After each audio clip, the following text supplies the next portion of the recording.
Thank you. Doctor Sikandar Kumar ji.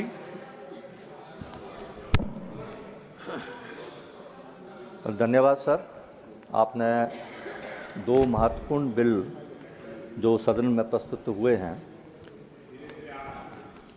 Manipur goods and services tax amendment bill 2025 और Manipur appropriation bill 2025, उन पर बोलने का अवसर दिया, उसके लिए आपका बहुत बहुत आभार।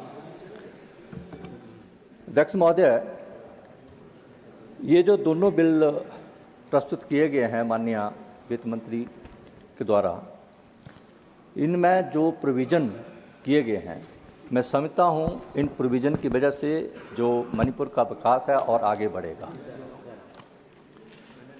अध्यक्ष महोदय, मोदी सरकार की पिछली 10 वर्ष की अगर आर्थिक नीतियां, वित्तीय प्रबंधन और आर्थिक नियोजन को हम देखें तो हम पाएंगे कि पिछले 10 वर्ष में भारतीय अर्थव्यवस्था जो है वर्ल्ड जो इकोनॉमी है उसके साथ जो है वो आगे बढ़ रही है। महोदय, रिफॉर्म, परफॉर्म और ट्रांसफॉर्म के संकल्प के साथ भारतीय अर्थव्यवस्था कुछ क्षेत्रों में जो विश्व की बेहतर अर्थव्यवस्थाएं हैं उनके कंपटीशन में जहां आगे आ रही है और कुछ क्षेत्रों में वो बहुत ही जल्दी आगे आ जाएगी।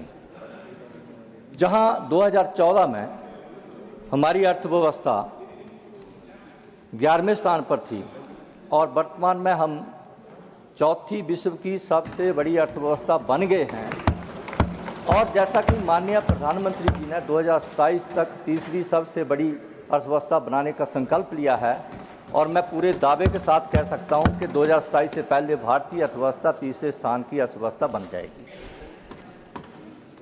महोदय, 2021 और 24 के बीच में अगर हम भारत की विकास दर देखें तो 8% की दर से आगे बढ़ना ये बहुत बड़ी बात है और ये सामान्य बात नहीं है। प्लीज कोरोना महामारी, प्लीज वैश्विक विभिन्न चुनौतियों के बावजूद 2021 और 24 के बीच में 8% विकास दर के साथ आगे बढ़ना ये बहुत बड़ी बात है, और इसके लिए भी मैं वित्त मंत्री और आदरणीय मोदी जी को बहुत बहुत बधाई देता हूं।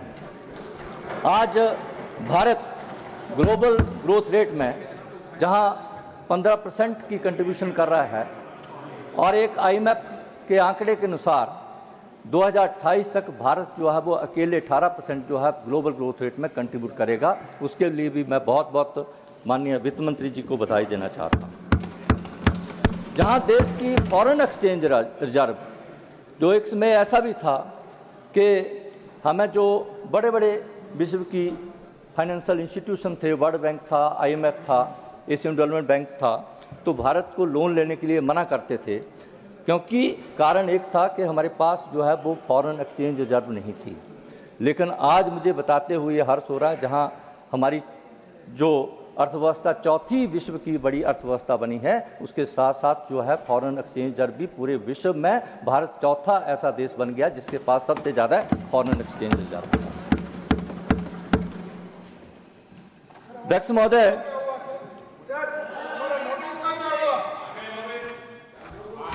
मणिपुर पे भी मैं बोल रहा हूँ। No cross talk please, no cross talk, no cross talk, no cross talk, please continue. जहां तक मणिपुर के लिए जो एप्लीकेशन बिल लाया है, the Manipur application bill is concern the Manipur budget now being placed before this August House seeks to revise and build upon the Bhutan account with two key objectives, and that is number one, to provide enhanced physical support to the state and to bring greater transparency and realism in budget making. Further, an additional allocation of rupee 2,898 crores for Manipur from Government of India is being factored in this budget. Of this amount, rupee 1,667 crores would be spent under the capital head, and rupee 1,231 crores would be spent under the revenue head. It is aimed at addressing both immediate needs and the long-term financial sustainability of Manipur. One second. Thank you. Honorable LOP wants to make a move. Honorable LOP. ले जाता हूँ बोल के police station ले गए, ये शर्मनाक लोग। धन्यवाद। आज आप सभी को मालूम है कि हम इलेक्शन कमीशन के पास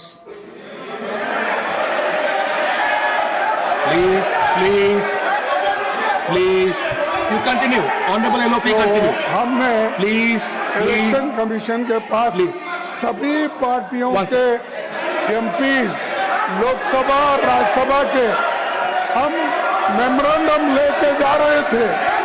हमको मेमोरेंडम लेके जाने के लिए भी उन्होंने You see, it is not हमको on the वहाँ bill. रोक दिया। Honorable member, it is और not on the bill. रोककर It cannot be allowed. हम जो उनको मिलना It is चाहते not on the bill. I'm थे और sorry, I'll have किसी to को move. मिलने नहीं दिया और उन्होंने सीधा It हमको is not on the bill. I'll have to move on. I'll have to move on back यहाँ to the पर discussion. Important I'll have to move on. It is not on the bill. It's not on the bill.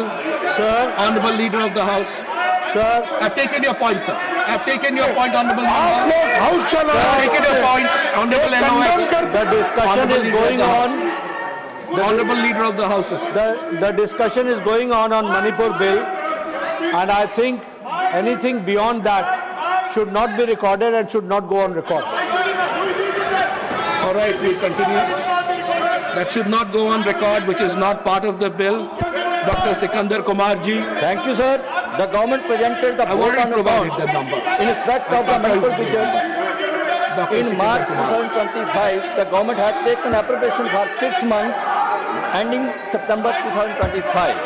The proclamation of emergency declared on 13th of February 2025 has since been extended by resources passed in both houses of parliament, which has... Please, let's maintain order in the House, please. Budget.